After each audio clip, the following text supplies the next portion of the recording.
Well, hello everyone. How are we? Good morning to anyone in Australia, New Zealand. Mandy, I see you're watching. Hi. And good evening to everyone in the US of A or Canada or anywhere up there in the world. How are you? Margaret, I see you here. Michelle, Mary, thank you for popping in. Alrighty, we've got a great topic for you today. Um, but for those of you who might be new around here, hi Sally, good to see you. Thanks for joining. For any of you who might be new around here, new to the group, I just sort of do a quick introduction. We've had few new people lately, and because of the way good old Facebook is working lately, it's preventing me from being able to pop up into your DM to welcome you personally. So if I haven't sent you a welcome, it's probably stuck in your spam folder. So please go check there. I'd love to welcome you all to the group. Hey Robert, awesome, great to have you here. Hi David, hey Amy.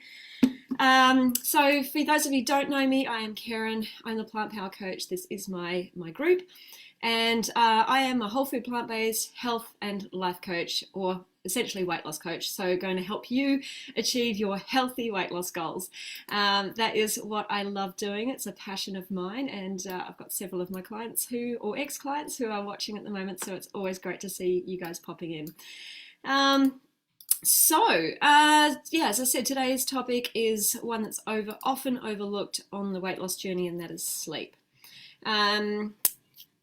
If you stay to the end, I'm going to be teaching you as well. I'm going to be talking to you about an upcoming free 5-day weight loss training that I've got going on in May. So I just rolled this out in April, and we had such a huge response that I had so many people wait. I said too many people to be able to take on just in April. So I said, okay, let's run it again in May. So the May training is going to be the 6th to the 10th of May. Australia/New Zealand days, so that's a Monday to Friday for anybody in the US/Canada. That will be the 5th to the 9th of May. So I'll give you those dates now, but I'll just tell you a little bit more about it at the end after we have done our sleep training. And so this is, the training, I'm looking for about 20 people. It's going to be free. So I know I've got a list of people who are already interested, but if you are interested as well, I would love for you to either DM me or just drop a note in the comments, and I will reach out to you as well. So thanks everybody for joining in. It's great to see so many bods here today. Okay, so let's get into it. Sleep, and why sleep is crucial for your health and your weight loss goals. So first of all, let's kick off by understanding why it's so important. We're going to chat about how sleep affects our physical health, our mental well-being, and our weight, of course. So kicking off with sleep first. So sleep is more than just hitting the reset for your body. It's more than just getting rest so that you feel better the next day. Overnight, while you're sleeping, our body goes through a detox and repair cycle at night. And that detox and repair cycle helps to cleanse any waste from our body. It helps to repair damaged cells, or helps to rejuvenate tissue. It helps us to repair and grow muscle tissue and organs. It helps to cleanse out our organs. And it's during that sleep time that your body really gets to work on all of those important tasks of repair, rejuvenation, growth, also immune system maintenance. So if you are skimping on your sleep, if you're not getting a good night's sleep, or you are cutting your sleep short, or even not even getting the sleep at the right time of the day, it can leave you not just feeling run down, but it can actually leave you more susceptible to illness and to chronic health conditions. Heart disease and type 2 diabetes are two conditions that are exacerbated, and you run the risk of injuring your heart and developing things like type 2 diabetes if you're not honoring your sleep. All right, so if you are already in a position where you do have some sort of chronic illness, or you feel like your body is breaking down, then sleep is crucial for you. You really need to pay attention to your sleep because your body is trying to heal overnight. The body cannot heal while it's in a state of stress and elevated cortisol, and that's usually the state that we live in during the day, right? So sleep is really, really important. We need to be at that full state of rest in order for our body to repair. If you are someone who's trying to build muscle, you hear a lot of bodybuilders speak about the importance of sleep for muscle regeneration or growth. So if you are someone who's trying to build muscle, then sleep is really important for you too. I see I've got a few people just jumping in here. This is amazing. Great to have you watching. So sleep is really, really important for your health, and any sort of chronic health condition can be exacerbated, made worse, and lead to, if you're not sleeping, you can prevent the repair and heal of your body if you're not sleeping. So please make sure you honor your sleep. Well-being. Our brain also goes through a cleansing cycle at night. And so during our day, we develop a lot of waste in our brain as well.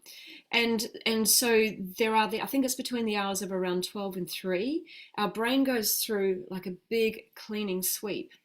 And that is in order to not just clean out the junk, but, help us feel refreshed in our brain. It helps us to organize memories, the memories that are important to us. And when we are not sleeping so well, have you ever noticed how everything is just so much more difficult? Everything is so much more overwhelming when we haven't had enough sleep. And that's because the sleep actually plays a very crucial role in regulating our mood and our emotions and our cognitive function. If we don't do that cleanup of all the junk in our brain overnight, then we can be far more moody, and it leads to increased stress during the day, increased irritability. We're more likely to have mood swings.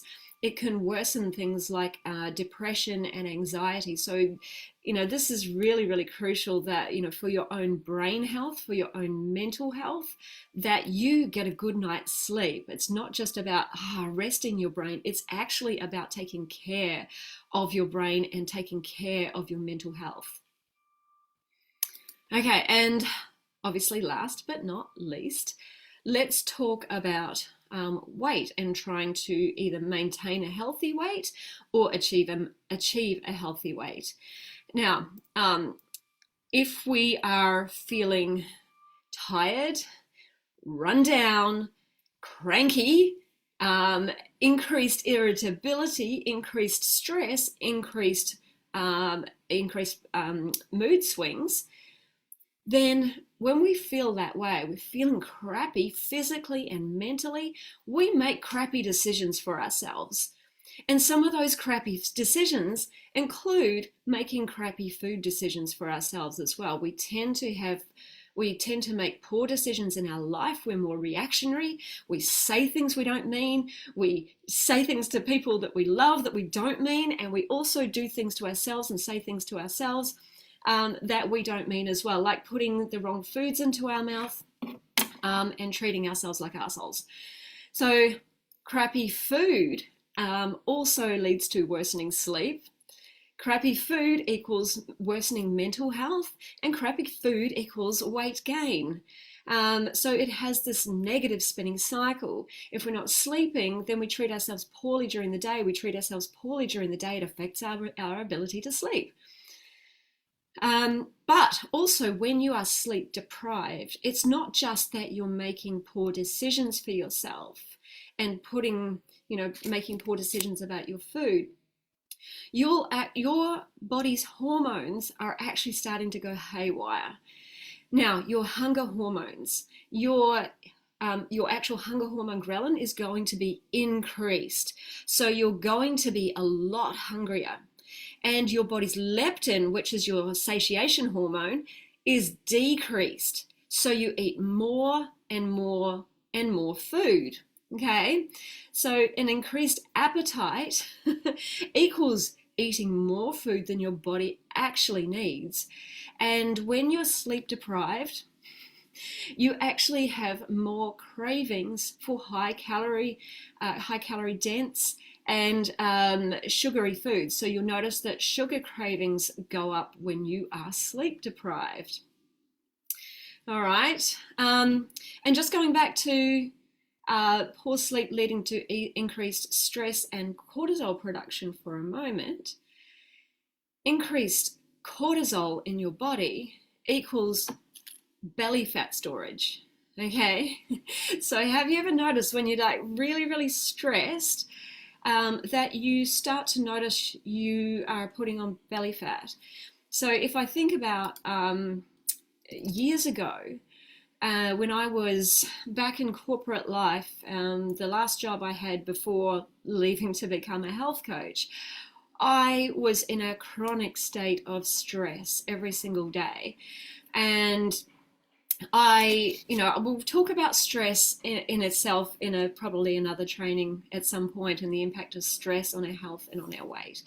But just for now, I was in a chronic state of stress, and that stress was keeping me awake at night. And I would often have nights where I might have 2 or 3 hours sleep. I remember going to work one day on what felt like 1 hour sleep, and I really shouldn't have gone. I shouldn't be driving. I felt like a zombie the whole day. And what I noticed with all of that stress was that my waistline started expanding, and like I wasn't really changing anything else. I wasn't exercising as much, but my food hadn't changed, and it was really the cortisol that was laying down this layer of body fat on my belly. So if you're not sleeping, and this is increasing your stress levels, then those increased cortisol levels in your body are actually laying down that belly, layer of body fat around your belly and around your organs, which is not where we want it to be, right? That's the safe place, the unsafe place. We do not want to be laying down body fat around our middle, around our organs, because that's very detrimental to our health. But why is it that that stress leads to belly fat storage? And if we go back to, caveman days, our days of evolution, this is where everything starts. Increased cortisol, increased stress back then equaled a threat to life. And the most common threat to life back then for our ancestors was a shortage of food and starvation. So the body started to store fat, started to put down this layer of fat around the waist, so back then that they would have enough fuel to get them through a period of famine.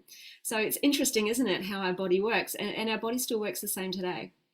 Like, that's how we evolved, and from an evolutionary point of view, we're still in the same operation mode. But today, like, our stress levels are not related to life-threatening situations like a shortage of food. We are safe, right? But our body is still reacting the same. So how does a lack of sleep increase our or prevent our ability to lose weight and actually lead to weight gain? If you're not sleeping, you've got increased cortisol. You're likely to be more moody, more reactionary, not able to control your moods better, increased depression and anxiety, meaning increased cortisol. And increased cortisol in your body, elevated cortisol equals body fat storage around your belly. When you are more moody, when you are not able to handle your emotions as well, we make poor decisions for ourselves in our life. We start to treat ourselves poorly as well, and we tend to reach for foods that are not going to be helpful on our weight loss journey. And also, we are dealing with an imbalance in our hunger and satiation hormones. So our hunger hormone is elevated and our satiation hormone is lowered. So we eat more food anyway. And so we've got this desire, this absolute craving for more food to keep eating. And usually what we're reaching for is unhelpful food on our weight loss journey. Okay, so this is how poor sleep might be impacting your ability to lose weight.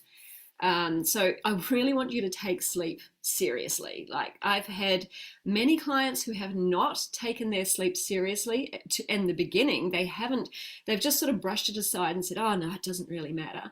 But when they get their sleep aligned, when they actually click and realize they feel better during the day, they make better decisions, they don't eat as much food, and they start seeing results on the scale. They realize just how much that sleep was impacting their ability or their weight loss journey. So it messes with our metabolism, it slows down our metabolism, it makes it harder to burn off extra calories as well. So please make sure that you are honoring your sleep if you have weight loss or health goals, all right? Now, okay, so what is ideal? Ideal is 7 to 9 hours, with 7 being the recommended minimum. So I want you to, for a moment, just think about the time that you need to be getting up in the morning and then count backwards from there. That's a really easy way to do it, right? And then, are you getting to bed in that time? And don't just think about, okay, so if the sleep window, an ideal sleep window for you might be getting up at 6 in the morning, so that means being asleep by 11 o'clock at night. That doesn't mean going to bed at 11 o'clock at night. That means rolling back and going to bed maybe 10:30, maybe 10:15, maybe 10 o'clock, because it takes us a little while to get to sleep, and some of us longer than others. I'm noticing at the moment, as I'm in this the early stages of menopause myself, I'm noticing that my brain activity is still just like this, and my body's still a bit tense, and trying to get to sleep at night, it's taking me a little longer than it normally would. So I'm factoring that into my sleep now, because if I don't do that, then I limit my sleep, and then I notice the impacts to myself and my health the next day, not just being tired and run down, a little bit more cranky, but I really notice the hunger going up, and I am so ravenous when I haven't slept well. Okay, I've also got my cat who's waking me up. I'm not sure if she's got dementia or what might be going. She's a dear old lady now. She's 15, poor old cougar. And so she is, if she sees me stir in the middle of the night, and we go through these natural sleep cycles of about 90 minutes, 90 minutes to 2 hours. So we come out of, from light sleep through to deeper sleep, REM sleep, and lighter sleep. And then throughout the night, if she sees me stir because I might be coming out of a sleep cycle, she will be on my pillow and just tapping, like if she needs something, if she wants me to play, if she wants food, she'll be tapping me on the face and like purring loudly, trying to wake me up. And so I do occasionally get interrupted during my night as well. And so I'm now trying to take that into consideration for my own sleep and getting myself to bed earlier, so that I'm not impacting my energy levels, my mental health, my physical health as well, because I'm getting poorer sleep than I was.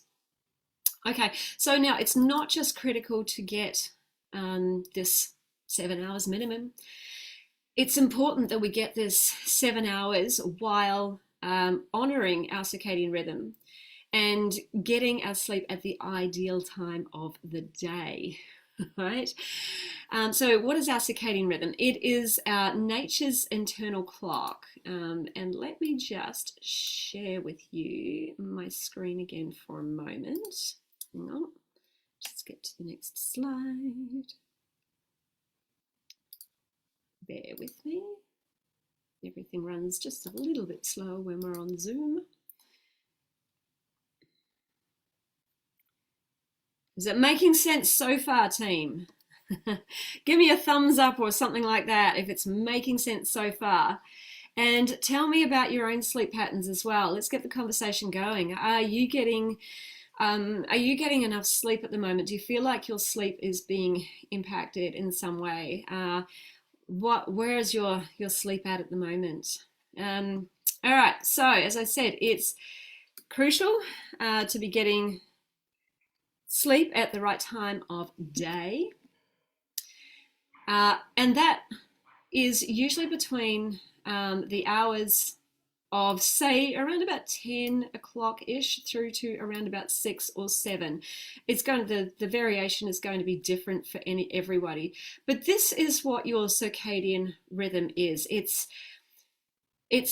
like our nature's internal clock, and it ticks away in sync with the rising and the falling of the sun. And this rhythm within our body, it regulates everything from when we feel sleepy to when we rise in the morning. And it's not just about our sleep, though. It's not just about like bedtime and wake up time. Think of it like a finely tuned orchestra of all of these biological processes within your body that influence everything from hormone release to body temperature. So your body temperature is changing throughout the day. Your alertness, your speed of reaction, when your body starts secreting particular hormones, it is all controlled by this circadian rhythm. So even things like your digestive system is highly tuned to this circadian rhythm. Your melatonin production for sleep, your cortisol starts increasing at about 6:45 in the morning to give you that burst of energy and wake you up if you're not already awake. So this is when the sun rises, your cortisol starts to increase. With regards to sleep, this is what's going on. And then at the end of the day, your cortisol needs to start being lowered. You stop producing cortisol so that you can start producing melatonin and get yourself to sleep. And that all happens with the fall of the sun. Other hormones that are impacted by the circadian rhythm, your hunger and your satiation hormones. So your hunger hormones will start to increase in the morning, prompting you to eat. Your circadian rhythm and the amount of sleep that you've had is what helps you to balance out those hormones so that you're not having this over desire, this over hunger for food, and then being encouraged to eat more. So we want to make sure that you are aligning your sleep with the rise and the fall of the sun. All right, it's very, very important. Now, I recognize that there will be some people who probably have shift work. And I have worked with a few clients who have had shift work where they've had to work into the night. For you, it's about developing a really good sleep cycle and getting into a really good rhythm of sleep versus wake with your schedule.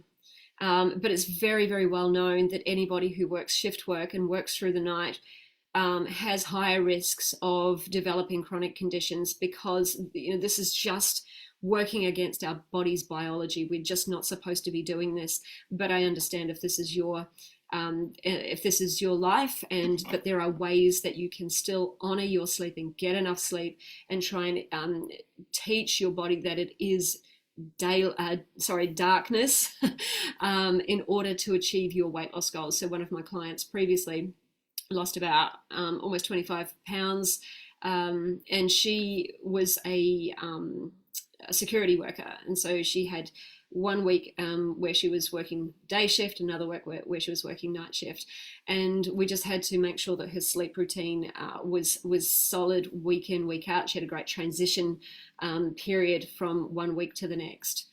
Okay, so it's very, very important that you honor your sleep, particularly if you are working shift work.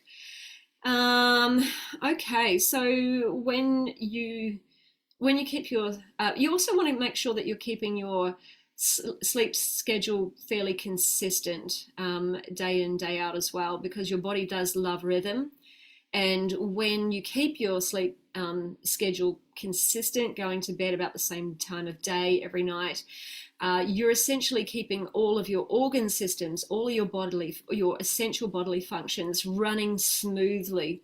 And each of them knows when they're supposed to be coming alive and doing their thing. Okay, so, we can go into much more detail about the whole circadian rhythm and how it impacts our organ systems and things like that, particularly things like digestion. But that's a topic for another day. We're on sleep today. But basically, when you do honor your sleep and you do honor a nice regular rhythm with regards to your sleeping hours, you're giving your body the green light just to basically do its thing, and promote better overall health, repair your body, help you speed up your metabolism and be able to make lose body fat, but also, looking after your mental health. Okay, but here's the thing. I just can't take this off for a while. Since the invention of the light bulb, we humans, we're so freaking clever. Tell you, we're clever to our own detriment. Since the invention of the light bulb, we've been finding ways to mess with our circadian rhythm.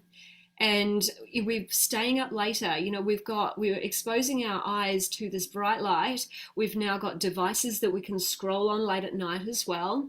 And all of this light that's keeping us awake is telling our body that the sun is still up.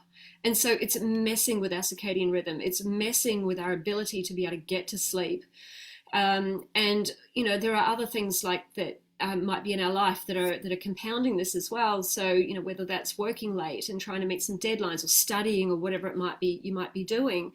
If you are staying awake and exposing yourself to bright light, it's going to mess with your body's ability to produce melatonin. You're keeping your brain alive and active when it should be just starting to calm down and rest, and let that cortisol in your body start to reduce. But you're also telling your brain through your eyes that it's still daylight, so your melatonin is not going to kick in straight away. All right, so when we mess with our circadian rhythm by staying up or exposing our eyes to blue lights, we wreak havoc with our ability to be able to get to sleep, and it has that negative impact on our health overall and our mental well-being as well. So it's so super important. I cannot get across to you the importance of honoring your sleep for the sake of your health, your mental well-being, as well as your ability to be able to lose body fat. Okay, so here are some tips for a good night's sleep. Get your pen and your paper ready. And while you do that, I am just going to look at your comments here, what you've been saying. Sleep is not good to family stress. Yeah, I know, Margaret. And the thing is stress is going to keep your cortisol high. It's going to layer down that body fat on your belly, and that stress is going to impact your ability to be able to get to sleep because your cortisol is high. All right, so it's really important that you manage your stress levels in order to be able to get to sleep. And when you get to sleep, you'll be able to manage the family stress. I know it's this horrible loop that goes together, just like the poor ability to be able to watch what you put in your mouth when you're tired as well. Great, Robert, you're having great sleep now. Yes, and Joanne, yes. I'll just read your comment so if anyone's reading that or listening, they can hear it. My sleep has improved since I went through the transition. When you were coaching me, yep, I had reduced alcohol and coffee, yep. Only half in the morning. Yep. Still post-menopause, so I seem to wake up about 6 to 6.5 hours after 6.5 hours. Yeah, but it's a huge improvement from the 4 to 4.5 hours from the past. Yeah. And Sangeeta, brilliant question. We're coming to that. Keep watching for some tips for a good night's sleep, folks. Okay, so as I mentioned before, consistency. Consistency is the number one tip. Well, not the number one tip. It's my first tip. Consistency. Practice a regular sleep routine. Going to bed at the same time every day and waking up at the same time every day. Your body loves routine. It doesn't like this erratic all over the place thing. That's what increases your cortisol levels. So make sure that you're giving yourself a nice regular routine. No tech zones. Set your bedroom up as a no tech zone. Remove things like TVs and laptops and iPads, the things that could distract you from getting to sleep, okay? The things that you could be just sitting there scrolling on. If you need to remove your phone to get yourself into some good habits, put your phone in another room. Even if it's your alarm, just set the phone on to maximum volume to wake you up in the morning. That way you've got to get up instead of just like lying there in bed and hitting snooze. Right. So if you don't trust yourself to not look at your phone overnight, then remove the phone from your bedroom as well. But just get out, get rid of the tech. And look, we don't know what all these like devices, like all the stuff that they're emitting, we don't know how much that is. Oh, we maybe do, but I don't know. I don't know how much that might be impacting your sleep. But I certainly know that if you've got a device in your room, then that's going to give you more ability to distract yourself by keeping you up late. And potentially, if you wake up in the middle of the night, you might be tempted to pick these things up as well. So just get rid of them. Make your room a no-tech zone.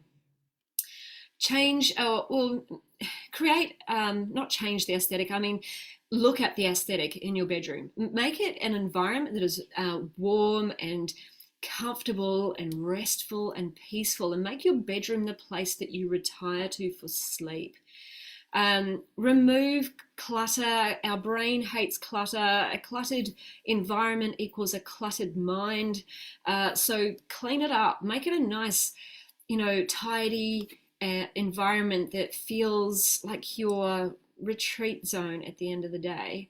Remove things like family photos as well, like particularly if family is a stress for you, but just like remove stuff like that. Just make it your retreat zone for the end of the day. Avoid working from your bedroom as well. If you can, if you're in a small apartment like me, thankfully I've got no room in the bedroom, but I've got room in my living room, as you can see. But if you live in a small apartment and that's the only place that you can work, then have a corner of the room where you work. Do not work from your bed. If you're working from your bed, one, it's going to be poor for your posture anyway, but two, you're going to associate, guess what we associate with work? Stress, right? Stress, busyness, elevated cortisol. You don't want that associated with your bed. So get rid of, anything to do with work from the bed environment, and keep your working station over there in the corner, wherever it is. I do that with my living room. I've got my work zone, which is my desk right here, and I do not work from the couch. That's my retreat zone at the end of the day.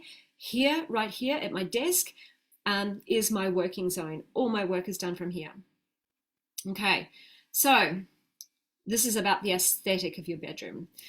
So the next one is you want to make sure that your bedroom is total dark and quiet. So you want to make sure that you fix any curtains or blinds to make sure that they're blocking out the light. If you've got any lights flashing, that can potentially like keep you awake, get rid of those. We want to get rid of the light that can keep us awake and that can signal to our brain that there is daylight. If you have to use an eye mask or something like that, please do. It's going to help you get to sleep if you've got light that is bugging you. Also, create total quiet if you can as well. Use earplugs if you have to. I know that sometimes we live in busy environments, and I do. Certainly at the weekend, I can hear. I don't know that I really hear the pub. I can occasionally hear pubs and music, but oftentimes it's like people's apartments, with loud music. I've got some neighbour who loves to come home, Friday, Saturday, Sunday, and ramp up the it's 3 o'clock in the morning. So if I wake up at 3 o'clock in the morning, I can hear that, and I've often got to go and put my headphones in. I'll actually wear my noise cancelling AirPods to help me get back to sleep, because that's just important. I do not want to be like this at my neighbour, elevating my cortisol levels as I'm trying to get to sleep, because that will not help me get back to sleep. Okay, so that was about creating total darkness and quiet in your bedroom. Caffeine. Sorry, guys. If you're not sleeping well and you're drinking caffeine after midday, then the likelihood is it's still in your system come bedtime. It takes a long time for caffeine to exit your body. Now, you might be someone who says, oh yeah, but I can have a coffee before bed and still get to sleep. I want to look at the quality of your sleep. Are you getting a good quality night's sleep, or are you constantly waking up during the night?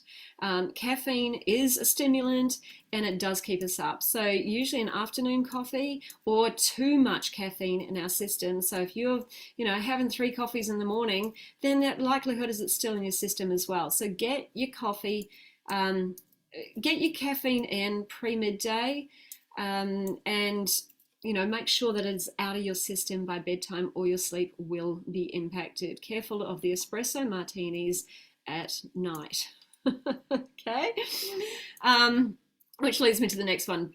Ditch the booze at night. If you're having a glass of wine at night, even if it's just 1 glass of wine to relax at the end of the day, whatever it is, the consumption of alcohol at the end of the day starts to metabolize around 2 a.m. So when you're trying to sleep, and it can actually wake you up, and then suddenly you've got the sugar metabolizing in your body and you're alert, and it's going to prevent you from getting back to sleep. All right. So alcohol in the evening can definitely prevent you from having a good night's sleep. Vitamin D and light exposure, a really great way to reset your circadian rhythm if it's a bit out of whack, is to expose your eyes to light first thing in the morning. All right, that is really signaling to your body, this is the time of day that is wake up time. So your body starts to then reset the melatonin production. But getting some regular sunlight for around 20 minutes a day, and getting that regular vitamin D as well, it helps to trigger your brain to release those chemicals like melatonin and a few other chemicals as well that are helpful for healthy sleep, as well as mood, as well as for aging. So yes, get some regular vitamin D and expose your eyes to the bright light in the morning, or the sunlight as you get up. Food and meal timing. Eat your main meal no later than 2 hours before bed. Watch the late night snacking. Right?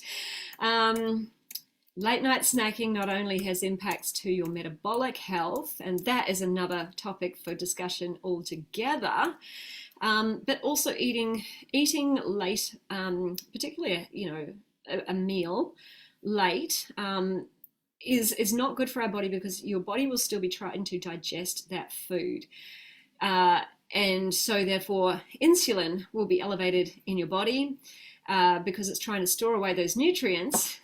And we actually need your pancreas and insulin production to close off for the night in order for melatonin to start being produced, and for your liver and kidneys to start ramping up and doing their detoxification process overnight. All right, but that detox and repair process is going to be inhibited or delayed until the digestion has finished, and the likelihood is you will struggle to get to sleep if you're still digesting food. Okay, so please make sure, this is where, following a time-restricted eating protocol can be helpful.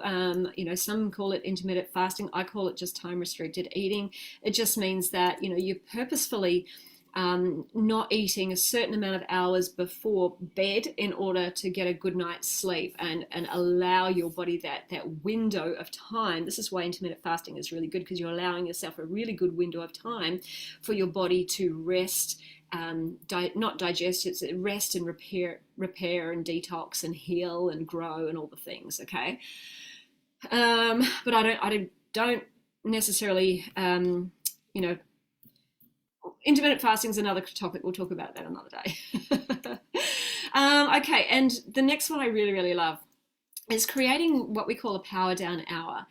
And this is where you might want to include things like powering off all of your electronic stimulants in this hour before bed. So, whether you include your TV, your laptop, your iPad, your iPhone, it's really more like the things that you're having close to your face, where you've got that bright light close to your face. If you're sitting a little bit further back from the TV, that can be okay, because I regularly fall asleep during an episode of something I did last night.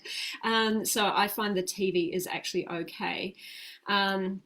create yourself a nice wind down routine in that last hour before bed, and that can include things like, but you get creative, and you create your own routine, but that can include things like having a hot bath with maybe some Epsom salts and a candle and essential oils or something. It just feels really nice, right? Taking a hot shower. This is what I do. You can give yourself a facial. You can turn on if it's winter for you. Get your bed nice and warm, but not too warm. Meditation, journaling, things to sort of just quieten down that brain. You could listen to some soothing music, you could read a book, you could cuddle a pet. My personal routine looks like going and having a shower, putting on my PJs, getting my slippers and my robe, and then just, I've done my face, I've done my teeth, and so I'm ready for bed. And I can be doing that sometimes as early as 7 o'clock in the evening.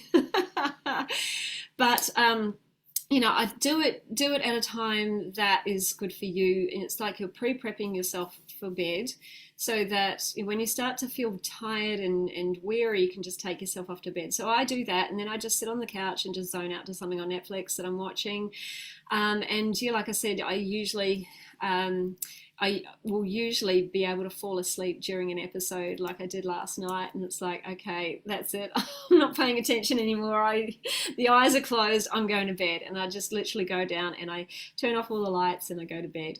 The other thing that you can do is turn your lights down low. So if you've got bright lights in your house, switch to using lamps. Like I never use the bright lights. In fact, I've got dimmers in the kitchen, and I will turn my kitchen lights onto a dim, and I'll put some candles on, and I just have a couple of lamps on, and that just gives a nice warm glow, and it just really makes the place feel nice and cozy and feel like it's nighttime. So you develop your own power down hour with something that is going to work for you.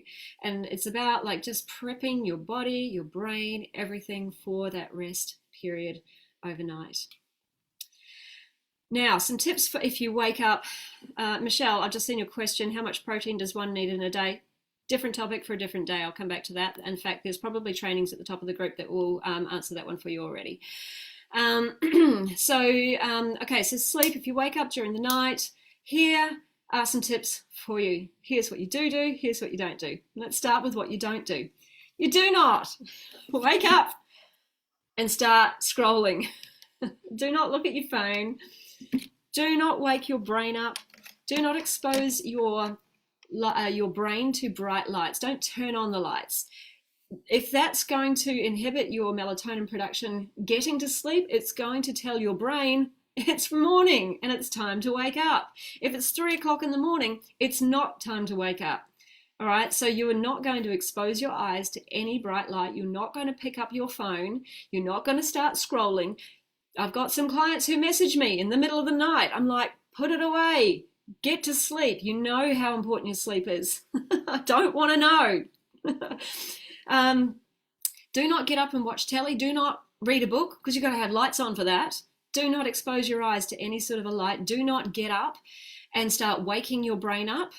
Do not just let your brain start going, little the chatter come in, all right? And then it's going to start running away with all the things to be stressed about. To-do lists, things I didn't get done yesterday, all these problems I've got in my life.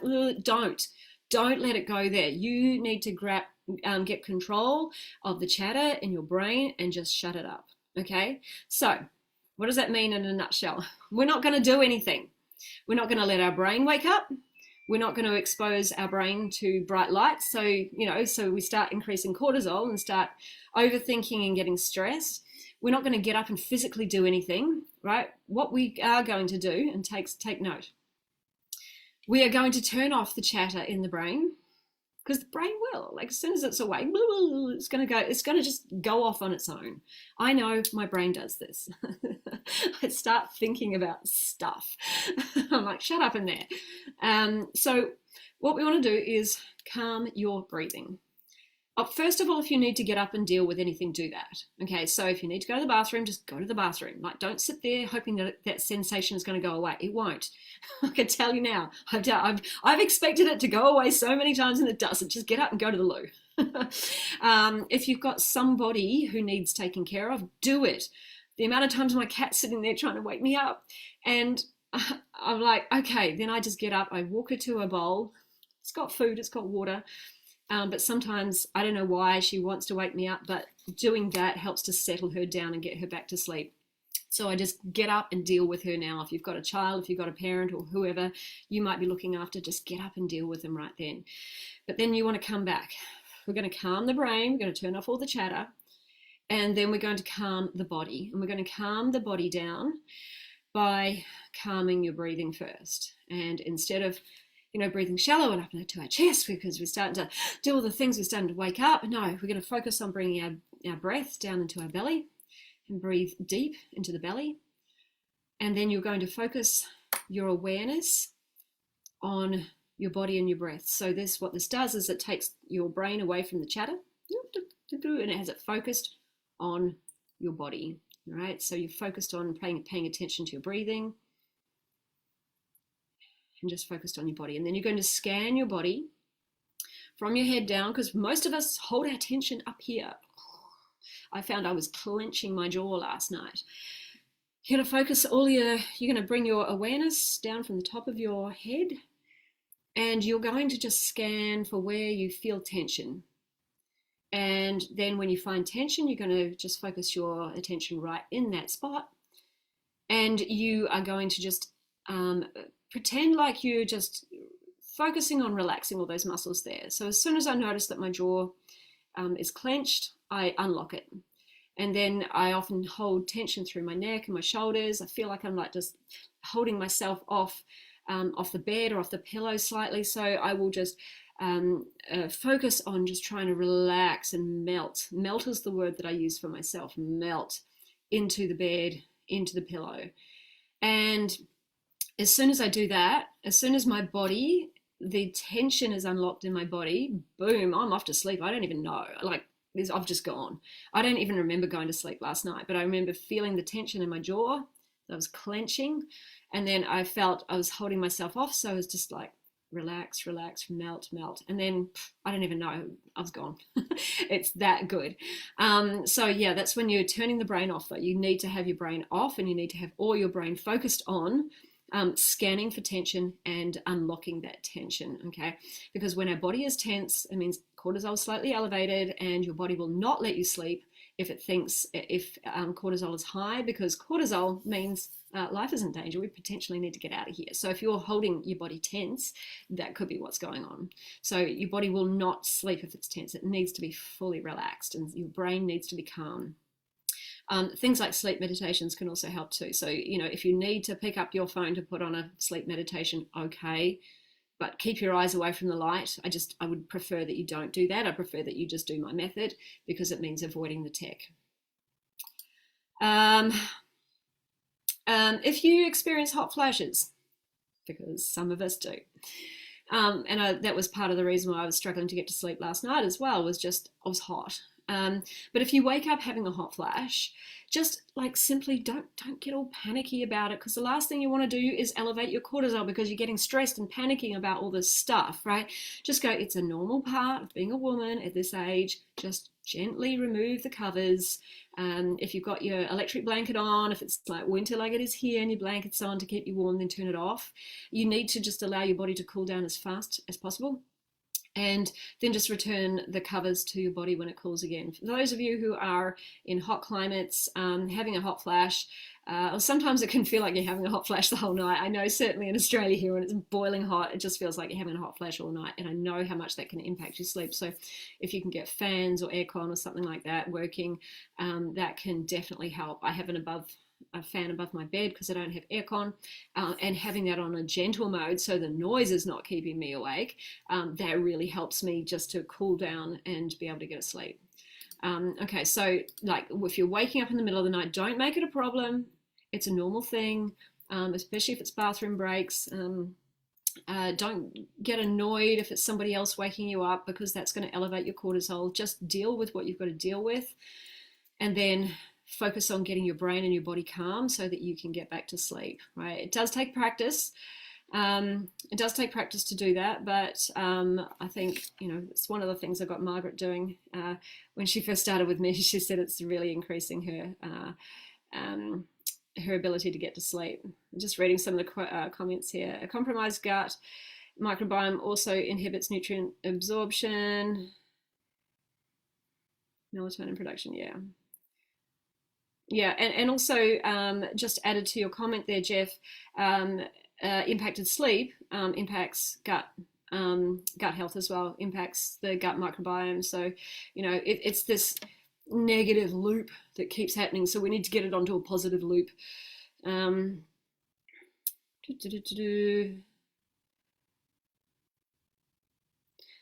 don't drink much liquid later part of the day, so I don't wake up too many times. Yeah, that's good. That's great. I do, because I drink water right up until going to bed. So, I'm used to getting up in the middle of the night to go to the bathroom, because I like to get in as much water as I can. Okay, folks, now just, to conclude that, so now you know why sleep is critical for your health and your weight goals. You know how much to get, and you've got some tips to get you back on track.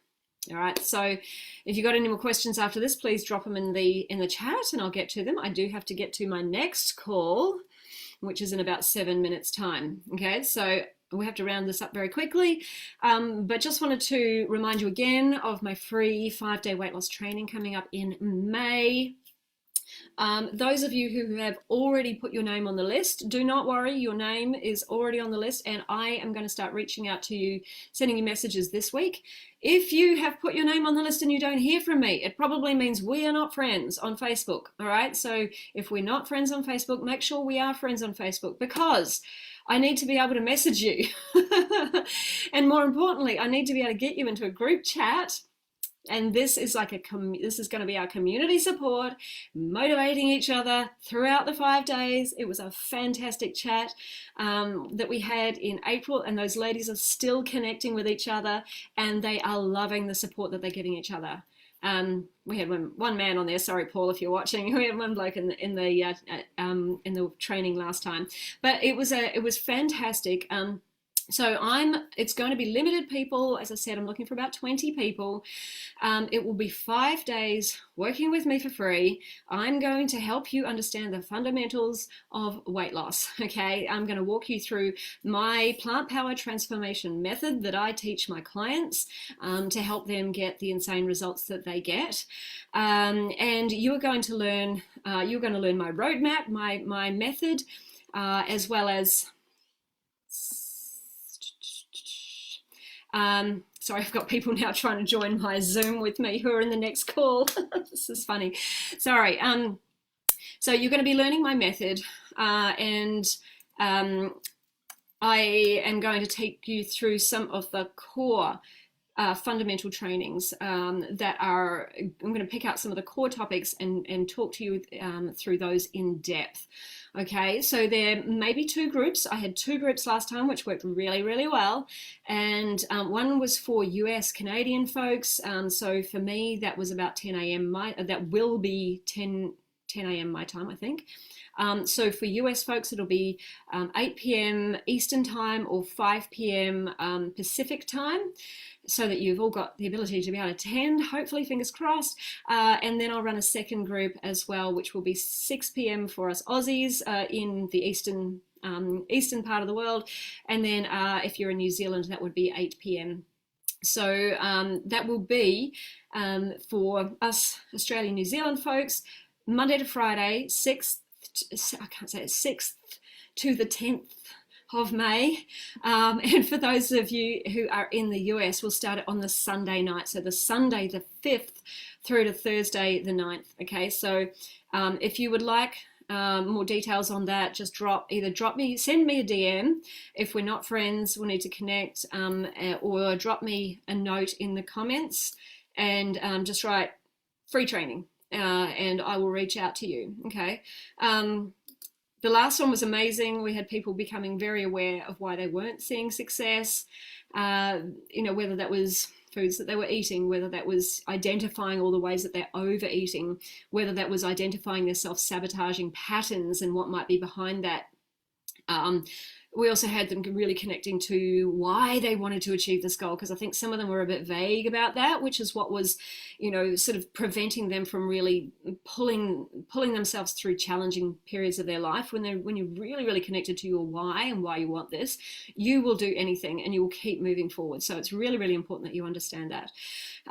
So they came away, with their own action plans to help them move forwards towards their goal. And I've already had people reaching out to me saying that they can finally start to see the needle moving. And so this is amazing, just from 5 days working with me, guys. So if you want to be part of that 5 days and you're not already on the list, make sure that Sangeeta, that's 5 p.m. Pacific time. Jeff, I always eat more when I'm tired. Yes. Yep, that's because our hunger hormones are elevated and our leptin hormones are dropped. Okay, so yes, back to the training. 5 days with me. If you would like details, drop. Just say free training in the comments, or otherwise send me a DM and we'll have a chat. And I'll give you some details about it. Alrighty, folks, gotta love you and leave you. Thank you for being here today. It was wonderful having you. I've got my next call and I actually need to start letting some people into this into the Zoom meeting, because that's where we're having my next meeting. So I am just going to work out how to stop this live. It's all changed. Oh my goodness. Hang on. The whole system's changed. Okay. There we go. Facebook. Stop. There we go. All right. See you later, team. Bye.